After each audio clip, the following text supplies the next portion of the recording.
बेटा हम लोग पहुंचे फाइनेंशियल मैनेजमेंट में। एक ये नया चैप्टर है, इसको लेवरेज एनालिसिस बोलते हैं। इस पूरे चैप्टर में कोई डेबिट क्रेडिट नहीं है, ये पूरा फाइनेंस मैनेजमेंट है। और फाइनेंस मैनेजमेंट में ज्यादा से ज्यादा फॉर्मूला होते हैं, जैसे रेशियो एनालिसिस है, कॉस्ट ऑफ कैपिटल है। इसमें ये सारे फॉर्मूला बेस्ड चैप्टर्स होते हैं जो टॉप लेवल मैनेजमेंट को काम आते हैं। अब लेवरेज शब्द का मतलब क्या है? लेवरेज शब्द का मतलब होता है कि किसी भी कंपनी के रियल ओनर्स होते हैं इक्विटी शेयर होल्डर्स। किसी भी कंपनी के रियल ओनर्स जो होते हैं वो इक्विटी शेयर होल्डर्स होते हैं। और कोई भी कंपनी के बोर्ड ऑफ डायरेक्टर्स यही चाहते हैं कि सबसे ज्यादा फायदा इक्विटी शेयर होल्डर्स को मिले, क्योंकि इक्विटी शेयर होल्डर्स होते हैं वो कंपनी के सुख दुख के साथी होते हैं। तो बोर्ड ऑफ डायरेक्टर्स भी इतने लॉयल होते हैं कि वो चाहते हैं कि सबसे ज्यादा फायदा इक्विटी शेयर होल्डर्स को मिले। तो लेवरेज मतलब क्या? लेवरेज मतलब देखो, इक्विटी शेयर होल्डर्स मतलब घर का पैसा, और डिबेंचर्स मतलब यू कैन से बाहर का पैसा। मैं यहाँ पे साइड में लिखना शुरू करता हूं, फिर फॉर्मूला बताता हूं 2 मिनट में। इक्विटी शेयर होल्डर्स जो होते हैं, इक्विटी शेयर कैपिटल आप बोल सकते हो। इक्विटी शेयर जो कैपिटल होता है ये कंपनी का खुद का पैसा होता है, इसको हम लोग ओनर्स फंड बोलते हैं। और डिबेंचर्स जो होते हैं, डिबेंचर्स या बैंक लोन, डिबेंचर्स और बैंक लोन जो होता है ये इसको हम लोग बोरोड फंड बोलते हैं, मतलब जो हमने बाहर से बोरो की है, बोरोड फंड। अब आपने इतनी, आप लोगों को मैच्योरिटी होनी चाहिए। आप अगर आप इस चैप्टर पे पहुंचे हो तो आपको इतनी मैच्योरिटी होनी चाहिए कि इक्विटी शेयर होल्डर्स को क्या मिलता है in return for investing their money in the company. The equity share holders get dividend. Equity share holders get dividend for investing money in our company. तो equity share holders get dividend from the company. इस chapter में हम company है, जो मैं हर chapter में starting में पहले शब्द बोलता हूं कि इस चैप्टर में हम कौन है। तो हम इस चैप्टर में एक कंपनी है। तो इक्विटी शेयर होल्डर्स को क्या मिलता है? डिविडेंड मिलता है। अच्छा, डिबेंचर होल्डर्स को क्या मिलता है? डिबेंचर होल्डर्स या बैंक लोन वाले, debenture holders get interest from the company. अब ये जो इक्विटी शेयर होल्डर्स का जो डिविडेंड है ना, ये फिक्स नहीं होता है। Dividend, the amount of dividend या the percentage of dividend, the percentage मतलब रेट, और the amount of dividend is not fixed. ये हर साल चेंज होते रहता है। जो इक्विटी शेयर होल्डर्स को डिविडेंड मिलता है उसका परसेंटेज या अमाउंट फिक्स नहीं होता है, वो हर साल चेंज होते रहता है। जिस साल कंपनी को ज्यादा प्रॉफिट हुआ तो इक्विटी शेयर होल्डर्स को ज्यादा डिविडेंड मिलता है, कम प्रॉफिट हुआ कंपनी को तो इक्विटी शेयर होल्डर्स को कम डिविडेंड मिलता है। और यहाँ पे जो डिबेंचर होल्डर्स हैं या जो बैंक लोन है, इन लोगों का परसेंटेज ऑफ इंटरेस्ट फिक्स होता है। द परसेंटेज मतलब rate of interest, the percentage या rate of interest on debentures is fixed. मतलब हर साल मान लो 7% है, फॉर एग्जांपल 7%, तो इनको हर साल 7% इंटरेस्ट ही मिलेगा। तो कंपनी एक ऐसा कैपिटल स्ट्रक्चर बनाना चाहती है। हमारी जो कंपनी है, वी आर अ कंपनी, हमारी जो कंपनी है वो ऐसा कैपिटल स्ट्रक्चर बनाना चाहती है कि जिसमें ज्यादा से ज्यादा फायदा इक्विटी शेयर होल्डर्स को हो। तो हम एक ऐसा रेशियो, एक ऐसा ऑप्टिमम मिक्स बनाना चाहते हैं कि जिसमें इक्विटी शेयर होल्डर्स को ज्यादा फायदा हो। ठीक है, अब शुरू करते हैं आगे फॉर्मूला। तो लेवरेज के थ्रू कंपनी डिसाइड कर सकती है कि कितना इक्विटी शेयर होना चाहिए, कितना डिवेंचर होना चाहिए, उसका एक रेशियो, उसकी एक अमाउंट कोई भी कंपनी डिसाइड कर सकती है। उसमें ये लेवरेज चैप्टर बहुत काम आता है। लेवरेज शब्द की प्रॉपर मीनिंग ये है कि इक्विटी शेयर होल्डर्स को ज्यादा फायदा होना चाहिए। और हम लोगों को सपोज करो अपनी कंपनी में 5 करोड़ रुपए चाहिए एज एन इन्वेस्टमेंट, तो 5 करोड़ रुपए में से अगर 2 करोड़ रुपए के इक्विटी शेयर्स हैं तो बाकी 3 करोड़ के डिबेंचर्स होंगे, या 4 करोड़ रुपए के इक्विटी शेयर्स हैं तो 1 करोड़ रुपए के डिबेंचर्स होंगे। तो कौन सा ऐसा मिक्स होगा, कौन सा ऐसा प्रपोर्शन होगा कि जिसमें इक्विटी शेयर होल्डर्स को ज्यादा परसेंटेज ऑफ डिविडेंड मिले, ईपीएस बोलते हैं, इस चैप्टर में आएगा। ईपीएस मतलब अर्निंग्स पर शेयर, अर्निंग्स पर शेयर इन रुपीस। तो कौन सा ऐसा प्रोपोर्शन या रेशियो होगा जिसमें हमारे इक्विटी शेयर होल्डर्स को ज्यादा फायदा है, तो वो सारे कैलकुलेशंस में ये फॉर्मूला काम आते हैं। This formula should be applied only when one amount column is given. अब क्या होगा कि इस चैप्टर में दो टाइप के क्वेश्चन है, एक क्वेश्चन होता है जिसमें एक ही अमाउंट का कॉलम दिया हुआ। अगर एक ही अमाउंट का कॉलम दिया हुआ है तो फॉर्मूला अलग है, और अगर दो अमाउंट के कॉलम दिए हुए तो फॉर्मूला अलग है।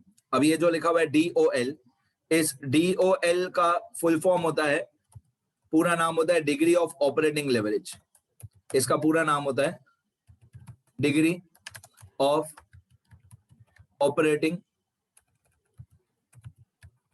Leverage. Degree of operating leverage मतलब DOL। तो DOL का फॉर्मूला होता है C/EBIT। C/EBIT ये शॉर्टकट में लिखा हुआ है। वैसे C का मतलब होता है कंट्रीब्यूशन, C का मतलब होता है कंट्रीब्यूशन, और EBIT जो है, EBIT का मतलब होता है earnings before interest and tax. Side में नोट्स में लिखा हुआ है, राइट साइड पे नोट्स में लिखा हुआ है कि EBIT मतलब क्या। EBIT मतलब earnings before interest and tax, या profit before interest and tax, या ऑपरेटिंग प्रॉफिट, ये सब एक ही बात है। EBIT मतलब earnings before interest and tax या profit before interest and tax. Accountancy में हमेशा बिफोर मतलब बिफोर डिडक्टिंग।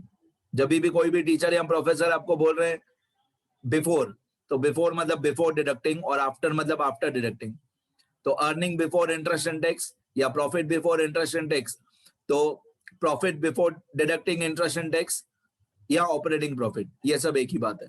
तो मैं यहाँ पे अपॉन में EBIT रहने देता हूँ। ये हमारा DOL का फॉर्मूला। इसके बाद सेकंड नंबर है DFL। तो DFL का फुल फॉर्म होता है डिग्री ऑफ फाइनेंशियल लेवरेज। ये DFL का फुल फॉर्म होता है, second number, degree of financial leverage, और ये इसका फॉर्मूला लिखा हुआ है। डिग्री ऑफ फाइनेंशियल लेवरेज का फॉर्मूला लिखा हुआ है DFL इक्वल टू EBIT/EBT। अब EBIT तो मैंने आपको साइड में बताया कि EBIT मतलब earnings before interest and tax, इसको मैं EBIT रहने देता हूँ, EBIT को EBIT रहने देता हूँ।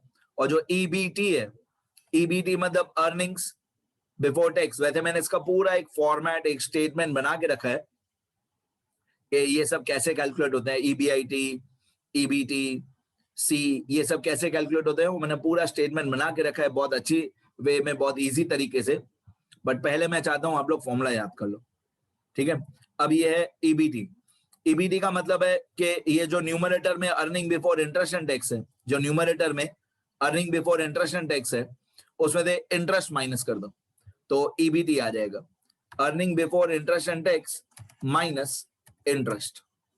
Earning before interest and tax में से इंटरेस्ट माइनस कर दो तो EBT आ जाएगा।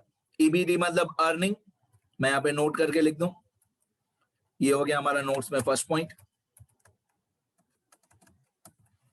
अब नोट्स में मैं सेकंड पॉइंट करके लिख देता हूं, ये नोट्स में यहाँ पे मैं सेकंड पॉइंट करके लिख देता हूं क्या, कि EBT कैसे निकालते हैं। वैसे है आगे चल के स्टेटमेंट्स पूरी अच्छी तरह बनाई हुई है। EBT कैसे निकालते हैं, EBT का पूरा फुल फॉर्म होता है profit after interest before tax. Profit after interest before tax, ठीक है। मतलब जो हमारा PBIT था, profit before interest and tax था, उसमें से इंटरेस्ट माइनस कर दिया, बाकी जो प्रॉफिट बच गया उसको EBT बोलते हैं। ओके, ये डिग्री ऑफ फाइनेंशियल लेवरेज। इसके बाद तीसरा होता है DCL। DCL मतलब डिग्री ऑफ कंबाइंड लेवरेज। इसके अंदर ऑपरेटिंग भी आ गया और फाइनेंशियल भी आ गया। ये हमारा तीसरा number topic, degree of combined leverage. Degree of combined leverage का फॉर्मूला होता है DCL, इसका शॉर्टकट होता है DCL equal to C/EBT।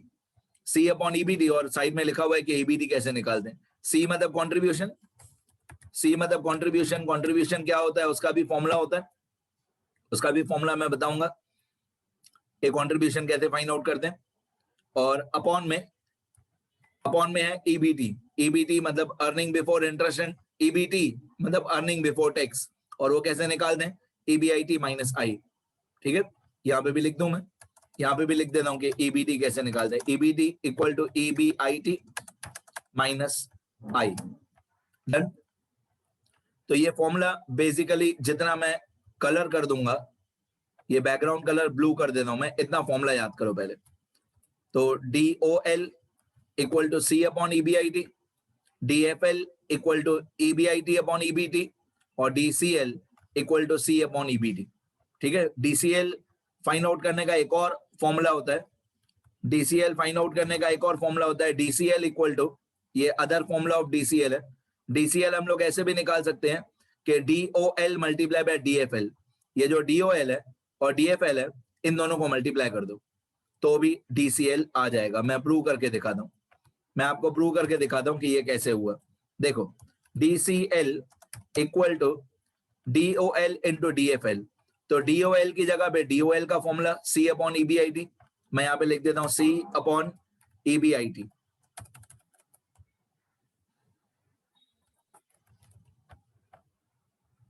DOL की जगह पे DOL का फॉर्मूला और DFL की जगह पे DFL का फॉर्मूला। DFL का फॉर्मूला है EBIT अपॉन EBT। DFL का फॉर्मूला है EBIT अपॉन EBT। ठीक है, अब आप इसको और अच्छे से सॉल्व करोगे, इक्वल टू, तो क्या होगा, ये EBIT ऊपर नीचे कैंसिल हो जाएगा, EBIT ऊपर नीचे कैंसिल हो जाएगा, बाकी बच जाएगा आपका C अपॉन EBT। ये आपका फॉर्मूला बच जाएगा C अपॉन EBT। तो ये DCL का फॉर्मूला आ जाएगा। तो DCL का फॉर्मूला आप लोग ऐसे भी याद कर सकते हो कि DCL का formula equal to DOL into DFL। फिर DOL की जगह पे DOL का फॉर्मूला C अपॉन EBIT, ये C अपॉन EBIT। DFL की जगह पे DFL का formula EBIT upon EBT, EBIT upon EBT। फिर EBIT ऊपर नीचे कैंसिल, बाकी बचा C अपॉन EBT, ये C अपॉन EBT। और जब मैं ये डायग्राम में दिखाऊंगा तो और मजा आएगा। ये हमारा पहला सेट ऑफ फॉर्मूला, ये हमारा DOL, DFL और DCL का पहला सेट ऑफ फॉर्मूला। अब दूसरा सेट ऑफ फॉर्मूला कब लगाते हैं, जब दो अमाउंट के कॉलम दिए हो, व्हेन अच्छा, ये शॉर्टकट है, पहले सेट ऑफ फॉर्मूला का शॉर्टकट मैंने बना के रखा है। जो अभी मैं आपको स्टेटमेंट दिखाने वाला हूं, जो मैं अभी आपको यहां से लेकर एक स्टेटमेंट दिखाने वाला हूं, उसमें आपका पहला सेट ऑफ फॉर्मूला बहुत इजीली, अच्छे से, जल्दी याद हो जाएगा। सुनना ध्यान से, ये स्टेटमेंट याद करना, पर्टिकुलर्स और अमाउंट का कॉलम, एक कॉलम पर्टिकुलर्स, एक कॉलम अमाउंट, और मार्जिन में सबका एब्रीवेशन लिखा हुआ है। ओके, ये फॉर्मेट याद करो। सबसे पहले sales minus variable expense, sales minus variable expense equal to contribution, sales minus variable expense equal to contribution, contribution minus fixed expense equal to EBIT या PBT या ऑपरेटिंग प्रॉफिट, एक ही बात है। तो जब मैं आपकी उम्र में था, मैं ये याद करता था, जो मार्जिन में लिखा हुआ है SVCFP, मैं ऐसे याद करता था SVCFP। SVCFP मतलब sales minus variable expenses equal to contribution, फिर कंट्रीब्यूशन में से minus fix cost equal to profit. ठीक है, अब बहुत सारे स्टूडेंट्स हमेशा कंफ्यूज होते हैं, सर कंट्रीब्यूशन मतलब प्रॉफिट होता है क्या? नहीं, कंट्रीब्यूशन मतलब प्रॉफिट नहीं होता है, कंट्रीब्यूशन मतलब प्रॉफिट नहीं होता है, ये अलग ही चीज है, ये अलग ही चीज है, ये प्रॉफिट नहीं है। प्रॉफिट यहाँ पे नीचे है, ये वाला P। तो ये फॉर्मेट याद करो SVCFP, ये एब्रीवेशन से याद करो SVCFP। SVCFP मतलब sales minus variable expense equal to contribution, फिर contribution minus fixed expense equal to profit. ठीक है, कौन सा प्रॉफिट? EBIT वाला। अब EBIT वाले प्रॉफिट में दे फिर से तीन चीजें माइनस करनी है, ITD, ये तो बहुत सारे चैप्टर्स में आपने सुना होगा, ITD। मैं अभी साइड में लिख के बताता हूं क्या क्या माइनस करना है। ITD, I for interest on debentures and bank loan, debentures और बैंक लोन और long term liabilities, interest on debentures और बैंक लोन और लॉन्ग टर्म लायबिलिटीज।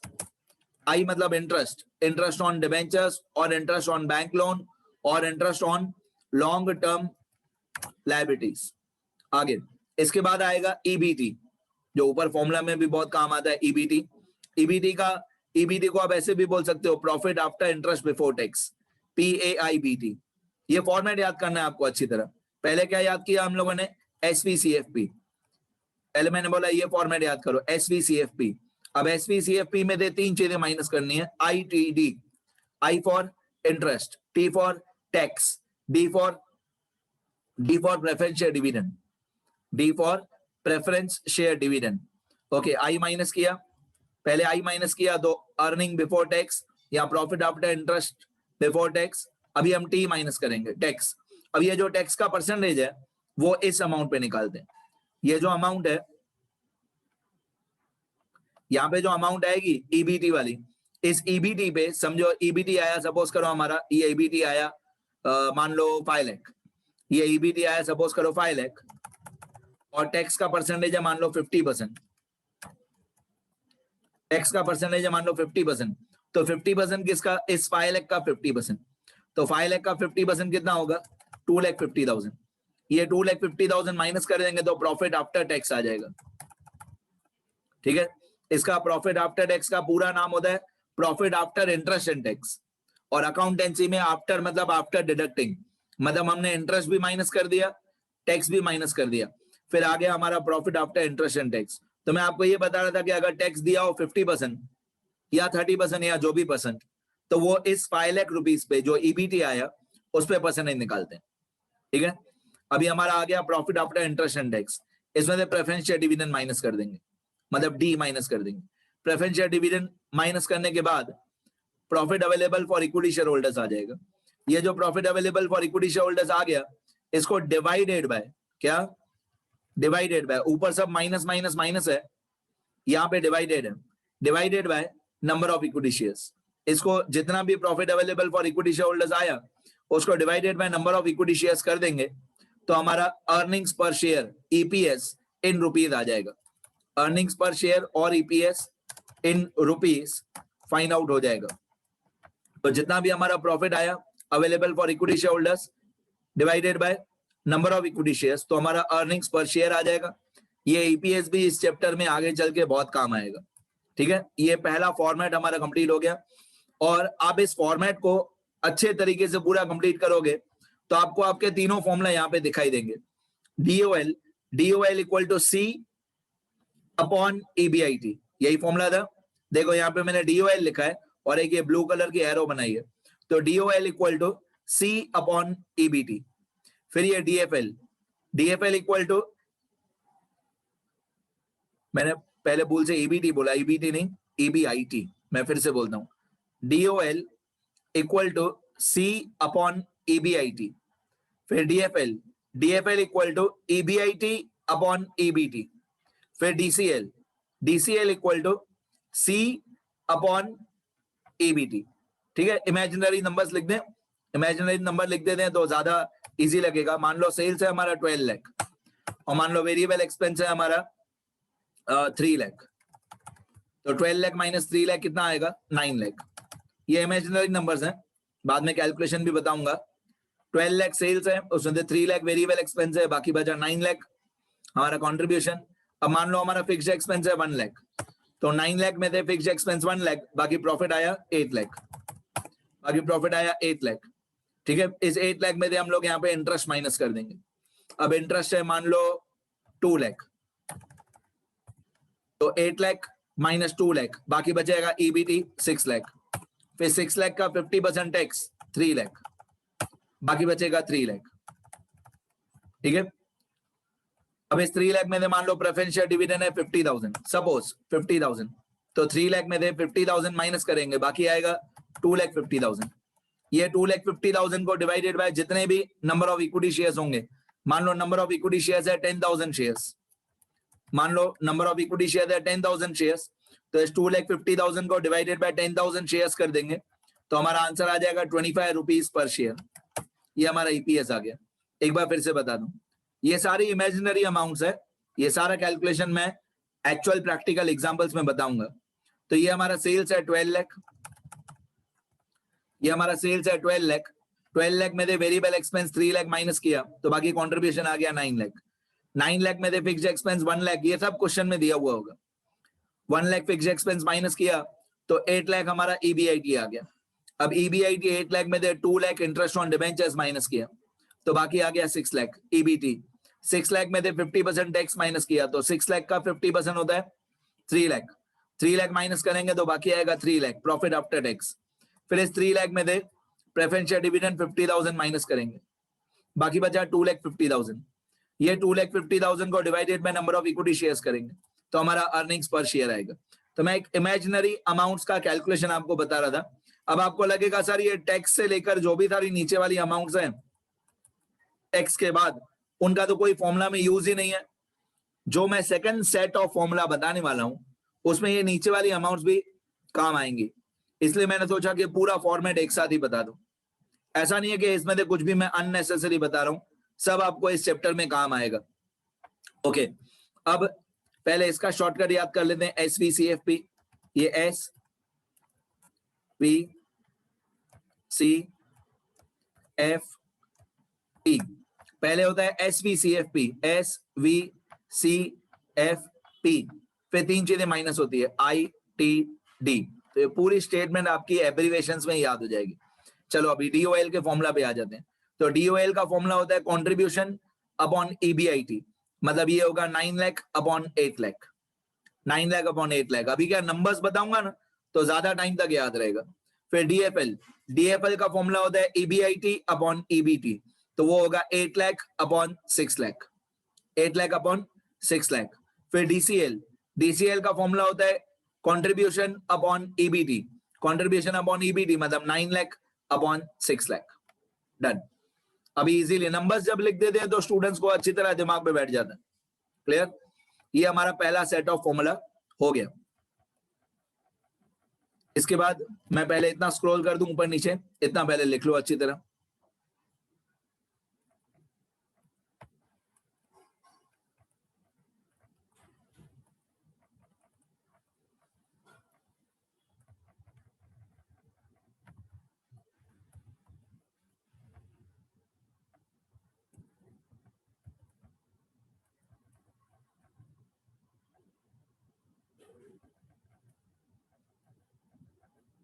अब ये पूरा जो एक्सप्लेनेशन था ये 1 अमाउंट कॉलम का था। अभी ऐसा भी सिखाऊंगा कि अगर 2 अमाउंट के कॉलम आए तो क्या करने का। तो ये सारे फॉर्मूला DOL, DFL, DCL के फॉर्मूला चेंज हो जाएंगे। ये इजी है। अभी 2 अमाउंट के कॉलम में थोड़ा कैलकुलेशन ज्यादा टफ होगा, बट पूरा चैप्टर है फॉर्मूला बेस्ड। जितना अच्छी तरह से फॉर्मूला याद करो, ये स्टेटमेंट याद करना, लिखना अच्छी तरह से।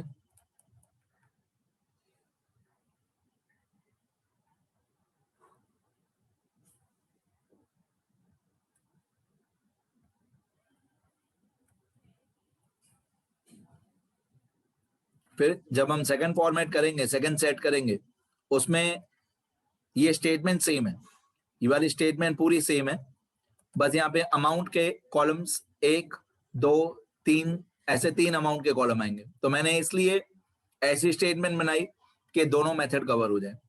ठीक है,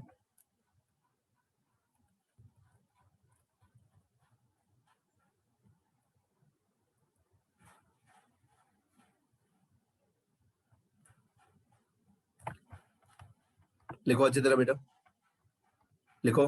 और फिर बाकी जितना रह गया फिर मैं धीरे धीरे नए नए वीडियोस बनाते जाऊंगा। इतना लिखना सब अच्छी तरह।